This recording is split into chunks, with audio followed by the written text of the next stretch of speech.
coffee and rain were the first things I felt when I opened my eyes. My heart was already racing like I had been running in my sleep. I was on a couch that wasn't mine, wrapped in a warm blanket that smelled like jasmine and clean fabric softener. Elena Rossi's couch, a soft lamp glowed beside me, throwing warm light across her living room. Outside, rain slid down the window in long gray lines. Her place felt calm in a way that made my chest tight. My own apartment always carried a faint mix of metal and smoke that I never managed to clean out of my walls or my head. "You're awake," Elena said. She stood over me in a white robe tied at the waist, her dark hair loose around her shoulders. She held a mug, like she always did in the early mornings, steady and sure. Even the simple way she looked at me made my pulse do a strange jump. I sat up fast. My throat felt stiff, and my eyes scanned the room without thinking. The entry points, the balcony door, the blind corner near the hallway. No movement, no danger, old habits. "What time is it?" I asked. "Almost 6. She stepped closer and offered me the mug. The heat sank into my hands, grounding me. "Why am I here?" "You were knocking on my door," she said softly. "Sleepwalking." I dragged a hand over my face. "Yeah, that happens sometimes." She watched me for a moment, her brown eyes steady and careful. Then she said the part that made my stomach tighten. "You talked in your sleep." My grip tightened on the mug. "What did I say?" Elena lifted her chin. "You said, check the perimeter. Then you said don't let them take her." A chill rolled down my spine. The room went quiet except for the rain tapping the window and the soft hum of her refrigerator. I could hear her breathing, slow and controlled, like she didn't want to scare me off by accident. "Just a bad dream," I said flat, because flat was safe. "Sorry for showing up." "Elena," she corrected gently. "Say my name when you're here, not when you're haunted." That did something to me, something sharp and warm at the same time. "Elena," I said. Her expression softened, and it was then I noticed the tired shadows under her eyes. She had been holding herself together long before I ever stumbled into her doorway. Before I could say more, the power flickered and died. The lamp went dark. The apartment dropped into a dim gray. Elena's breath caught. Her fingers tightened on her mug like she was holding on to something solid in a storm. "Stay," she said, voice smaller now. "Just until the generator kicks in." I didn't like being trapped in someone else's space. I didn't like losing control in the dark. But I also didn't like the idea of Elena here by herself with no lights and fear creeping up her neck. "I'll stay," I said. 20 minutes later, when the lights blinked back on, I walked to my apartment to grab my jacket. That's when I saw it. A red envelope under my door. No return address. My unit number written like an order. But the name on it wasn't mine. It was hers. Elena Rossi. I didn't open it. I knocked on her door with the rhythm she used on delivery guys. Friendly. Familiar. Not a threat. She opened with the chain still on. Her eyes dropped to the envelope and drained of color like someone had pulled a plug. "This was under my door," I said. "It's for you." Elena unhooked the chain and stepped back. I walked inside and locked the deadbolt behind me. The jasmine scent hit my senses again, sharper now against the cold feeling settling in my gut. Elena placed her mug on the table. Her hands were shaking. "Oh, God," she whispered. "He found me. I didn't ask who. I didn't need to. Fear has a shape." Hers was personal. "Elena," I said. "Open it." She tore the seal. Photos slid out. Then a note. One picture made her stop breathing. Her younger self in a back room beside a man I recognized. A European art fence with too many names and too many enemies. The note said, "The gala is in 6 weeks. The donation is $500,000. Or, the board sees the full set." Her voice broke into a whisper. I was 22. I didn't know what the meeting was. Someone else arranged it. I was in the photo, nothing else. But the accusation would ruin me. I stood still. Anger rising slow and sharp, like heat under ice. Elena folded her arms around herself. "My name, my gallery. Everything I built, this could destroy it. I wasn't a cop anymore. I wasn't military either. I worked in the quiet middle: risk, security, compliance. The kind of job where you read rooms like spreadsheets and see the danger before anyone else notices the pattern. This pattern was loud. I took out my phone and texted the only person who would answer without asking why. Marcus, need you today. No chatter. A knock came before the message even cleared my screen. Elena flinched, and her breath hitched. When she opened the door, her assistant Mia and the building manager stood there, both looking tense. "You texted?" Mia said, "about a security issue." I lifted the red envelope. "We need the hallway camera footage." And just like that, the night shifted into something darker and deeper than a bad dream. I didn't know it yet, but this was the moment Elena stopped being just my neighbor. This was the moment I decided I wasn't letting her face any of this alone. Mr. Patel led us to the building's security room. It was a small, windowless space that smelled like old electronics and dust. Monitors lined the wall, each showing a different part of the building. Elevators, hallways, the garage, the stairwells. I didn't watch them like a person. I watched them like an audit. Patterns, movement, intent. "The envelope didn't walk here by itself," I said. "Someone came to my door." At 5:12 a.m., a figure in a dark hoodie stepped off the elevator onto our floor.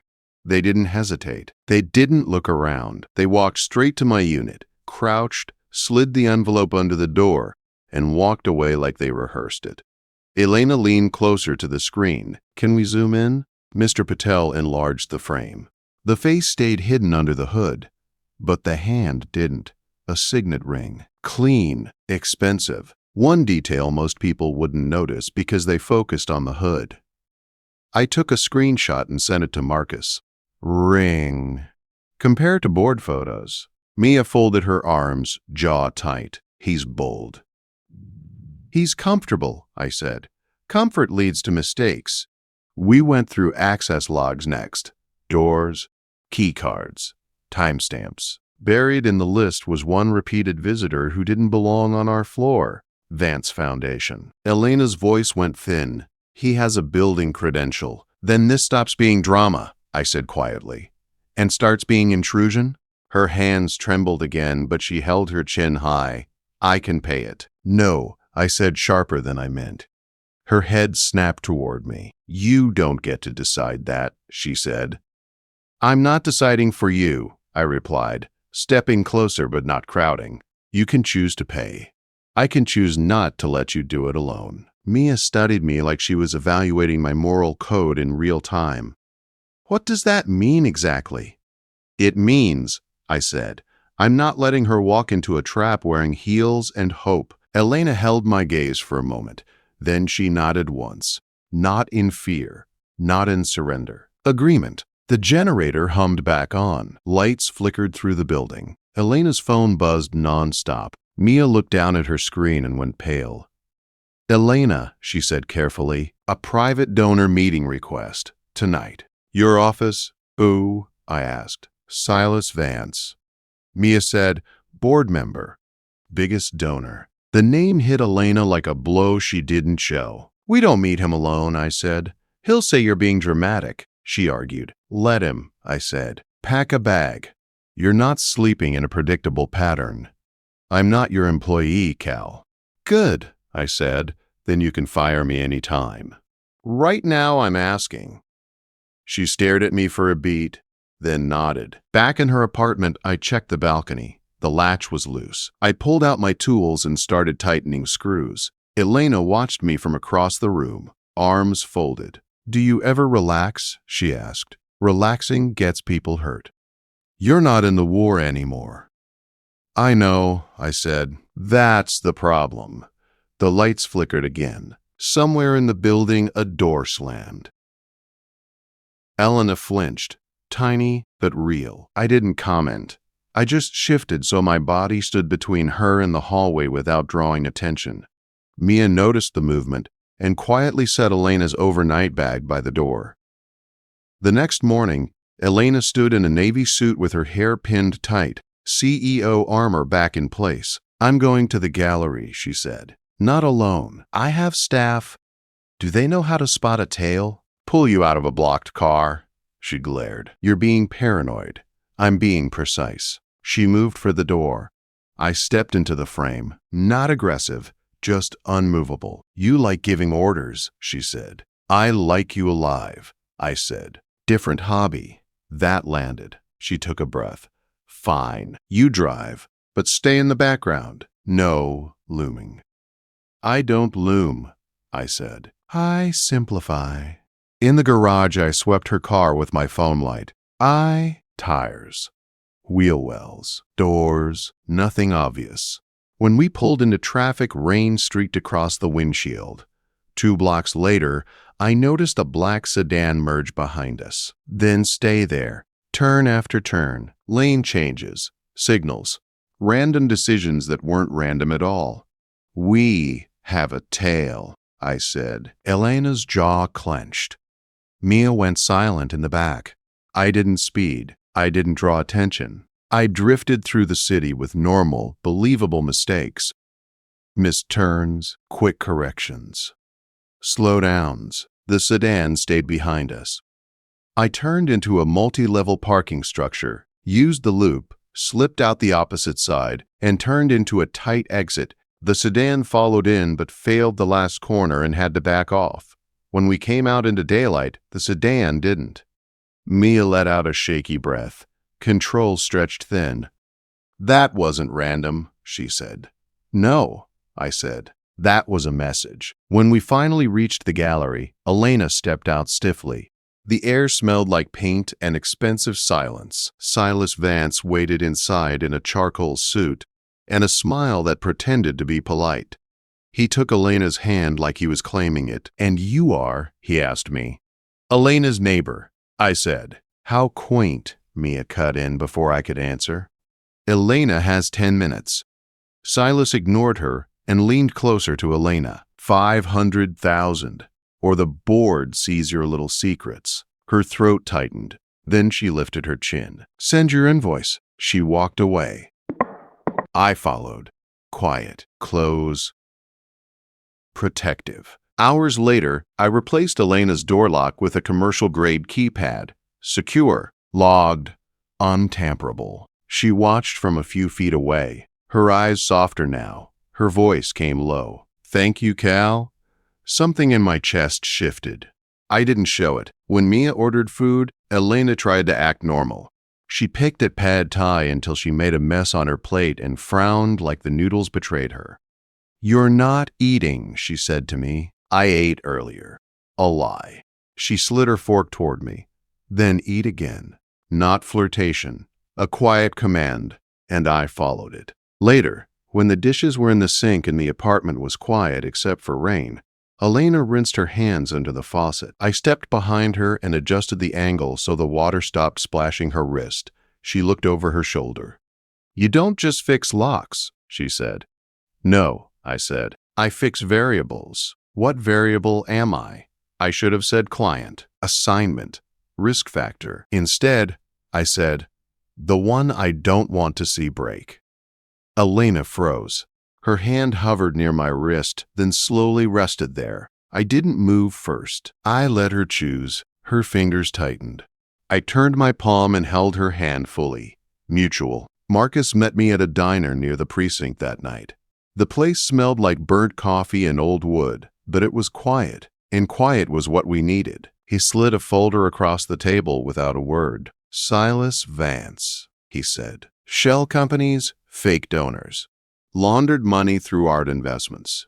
He's been squeezing smaller galleries for years. I flipped through the pages. Invoices, transfers, hidden accounts, a clean circle of dirty money. You can tie it to Elena? I asked. Marcus shook his head. Not directly. She's clean. He needs her name and her gala to make the next big transfer look legitimate. So the blackmail wasn't about revenge. It was about infrastructure. My phone buzzed. A single message from Elena. It's out. Someone emailed the board list. Ask Elena Rossi about the meeting forgery. She was trying to sound calm, but I could hear the fear in the space between her words. "I'm coming," I said. When I reached her office, she was standing under track lighting, spine straight, phone at her ear. I stayed behind her, close enough to cover her if anything shifted, far enough to let her lead. "No," she said into the call. "I'm not resigning. This is extortion." I placed Marcus's file on her desk like a weapon made of paper. Elena spoke for another minute, then hung up. Her breath left her fast, like her ribs had been holding too much. She stumbled. I caught her before she hit the desk. Her heart was pounding against my chest. Not weak, not panicked, overloaded. "I thought I buried that part of my life," she whispered. "He dug in the wrong grave," I said. She looked up at me, eyes glossy from stress, not tears. Her hand slid up to my jaw. Her thumb rested there like she was giving herself permission. "I don't want to be alone tonight," she said. "Then don't be." She leaned in, not hesitant, intentional. When her lips touched mine, I answered with control and care. One hand at her waist, the other steadying her. Her fingers tightened at my collar in a way that told me everything she wasn't ready to say. The kiss didn't solve anything. It changed everything. The next morning, I was in her office going through the gallery's security system. Not the pretty screens. The raw logs. The numbers, the timestamps, the ghost trails left by someone who thought they were clever. Mr. Patel unlocked the security closet. "Are you sure this is legal?" "Elena authorized it," I said. "We're documenting everything." Mia pointed at the floor plan. "Blind spot here, loading bay. Also, this camera's glitchy." Glitchy means tampered. I rewound the footage and saw a shadow near the lens, a hand, a deliberate angle change. Silas knew exactly where the cameras were. I followed the access logs. Who entered? Who touched the system? Who had the credentials? Maintenance windows that didn't match Mr. Patel's schedule. Camera restarts that lined up with Silas's visits. "It's him," Mia said. "It's someone with access," I corrected. Precision mattered. Elena appeared at the doorway. "If he comes in again, I want it recorded." So I installed a secondary camera in her office. Visible loglog, time-stamped. Legal. I had Mr. Patel sign the maintenance log, and Mia email herself a copy. Paper trail, always. Silas arrived at noon like he owned the building. I positioned the camera, checked the sightline, checked Elena's reach to the panic button, checked the exits. Then I stepped out into the hallway with Marcus and watched the feed live on my phone. Silas walked in with a smile that didn't reach his eyes. $500,000, he said. Price of silence. "That's extortion," Elena replied. He set a small red gas can beside his foot. A lighter tapped against the desk. Click, click, click. "It would be a tragedy," he said, "if a fire ruined your gala." My grip tightened on my phone. Then he said the line that mattered. "I can burn your little temple of beauty to the ground, and I'll call it an accident." That was enough. I texted Marcus one word. "Now." Marcus entered the room 2 minutes later with 2 uniforms and a fire investigator. "Silas Vance," he said calmly. "Step back. Put the lighter down. This is illegal," Silas snapped. "It's the gallery's security system," Marcus replied. "Authorized, logged, recorded. Attempted extortion, criminal threats. And you brought accelerant into a commercial building." Silas looked at the camera. Panic finally honest on his face. The cuffs clicked. Elena didn't flinch. She didn't break. She didn't look away.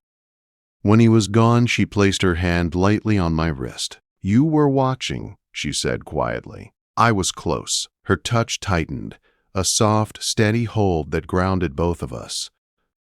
"Thank you," she whispered. By the time afternoon came, she tried to return to her CEO posture, but when her phone buzzed again, Mia's face went pale. "Silas invited the press," Mia said. "He plans to make a statement. A special announcement about the gala." "Of course he did." "He's going to try to poison the room before the board sees the truth," I said. Elena met my eyes. "Then we move first." The next 2 days were chaos wrapped in rain. I didn't let her walk anywhere alone. I checked cars, hallways, routes, patterns. I watched reflections in windows and shadows across door frames. 2 nights before the gala, a white pickup drifted into our lane at a red light. Too close, too controlled. The driver's hand stayed low near the console, prepped for a second move. When the light changed, the truck tried to sideswipe us. I didn't panic. I turned into a narrow street lined with parked cars. Tight corners, no room for a wide truck to maneuver. After 3 turns, the truck clipped a curb and fell back. That wasn't random, Elena whispered. No, I said. That was pressure. Marcus confirmed the plate. Rental, disposable. Enough to show pattern. We don't let him speak first, I said. Gala night came in the rain. Inside the gallery, everything gleamed. Black ties, sequins, spotlights, polite smiles. Beautiful and tense. I stayed in a dark suit near the back wall, eyes tracking exits and hands. Elena wore a deep green dress, simple, elegant, controlled. When she passed me, her fingers brushed my wrist. A signal. I'm here. You're here. Stay close. Silas arrived late and took the small stage with a champagne flute. His smile was bright and hungry. Before we celebrate Elena Rossi, he said loudly, I'd like to share a truth. The room murmured. Phones lifted. I stepped behind Elena, not touching, just enough presence to cast a shadow that wasn't a threat. Silas lifted his phone high. Some people build beauty on lies. No, I said. The room turned. Silas blinked at me. If you want attention, be honest, I said. And you are? He asked. Elena's security consultant, I said. The one you tried to intimidate. Mia stood by the AV booth, fingers hovering. Silas, I continued, before you tell your story, let the room see who you really are. I nodded at Mia. The screen behind him lit up. Audio, video, crystal clear. 500,000. Price of silence. I can burn this place down. Call it an accident. Gasps, hands over mouths. A glass shattered somewhere. Silas went white. He lunged for the stairs. I stepped forward, blocking his path without touching him. Not violence, presence. The doors opened. Marcus walked in with 2 uniforms. Silas Vance, he said. You're under arrest. Cuffs, cameras. Silence. Elena stood still, steady, unbroken. Later, when the last guest left and the gallery quieted, I walked her back to her office. She sat on the edge of her desk, shoes off, shoulders finally dropping. You should go home, I said softly. She looked up at me, tired but breathing easier. Home. I set my jacket over her shoulders. It swallowed her hands. She didn't take it off. She stepped closer and placed both palms on my chest, grounding herself in me like I was something solid. Earlier, I said, you held my hand in front of everyone. I wanted to, she said. You didn't have to. I'm done hiding, she replied. She exhaled, and her shoulders relaxed in a way I hadn't seen in days. When you're here, she whispered, I can breathe. I lifted my hand to her jaw, thumb against her cheek, asking. Elena leaned into my touch, answering. I kissed her, slow, certain, finally choosing to stop fighting what had been growing since the morning I woke up on her couch. When we broke apart, her forehead rested against mine. Are you okay? She whispered. Still functioning, I said, breath unsteady. Her lips curved. Better than yesterday. I pulled her closer, and this time she didn't hesitate. The quiet felt safe for the first time. 3 days later, the board had the full video, the access logs, the fire investigator's report, and Marcus's written statement. The narrative shifted fast once the truth had a timestamp and a chain of custody. People who doubted Elena on Monday were defending her by Thursday. I was in my apartment packing a box when someone knocked on my door. Not urgent, not panicked. A soft, steady rhythm. I opened it to find Elena standing there in jeans and a sweater, hair down, rain misting her lashes. She held her phone in one hand, my jacket in the other. I have a board meeting, she said. I want you there. I leaned a shoulder against the doorframe. I don't do board meetings. She stepped a little closer. Calm, not dramatic. You do now. And you can say no later if you want, but not today. There was no fear in her voice. No doubt either. Just intention. Grab your coat, she said. I did. At the gallery's boardroom, the long table looked like it had been polished twice. The members sat stiff, waiting for Elena to explain her existence to them like she owed them the air she breathed. Arthur, the board chair, cleared his throat. Miss Rossi, this week has been disruptive. It's been clarifying, Elena said. She placed a folder on the table. Here are the logs, the exports, the investigator's statements, and Marcus's affidavit. Arthur flipped through the first page. And this is your security consultant? He asked, glancing at me. Elena didn't hesitate. Yes, Cal Hart. The one who documented the threat and protected this gallery. Arthur frowned. Mr. Hart seems young. I don't hire age, Elena said. I hire competence. Under the table, her fingers brushed my wrist. A touch small enough to hide, solid enough to anchor. Arthur leaned back. So what do you propose we do now? Elena took a breath, a slow, steady one that came from choosing a side, her own. No more shadow agreements, she said. We implement transparent donor vetting, real compliance, and we bring an external risk and audit firm on retainer. Arthur raised an eyebrow. And who do you expect to lead that? Elena looked at me. I want Cal to lead it, she said. My chest tightened, not with fear, but with something heavier. Responsibility. Trust. A place in her life I hadn't planned on earning, but somehow had. Elena, I started. You can decide in private, she said softly, for my ears only. But today I'm deciding what I stand for. The board murmured, papers shuffled. No one objected. When the meeting ended, we stepped into the elevator together. The warm lights didn't feel like a cage anymore. They felt like a corridor we were walking through side by side. Elena laced her fingers with mine, not tentative.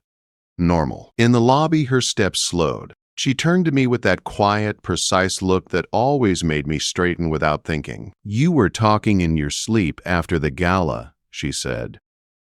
I tensed. Sleep had always betrayed me. What did I say? She stepped closer, tilting her head slightly. You said my name. That was it. No commands, no fear. Just her name shaped by a tired mind trying to hold something safe. The doors to the street opened. Rain waited outside like it had been listening to us. Are you okay? She asked again. I squeezed her hand. Her fingers tightened back without hesitation. Yeah, I said. I think I am.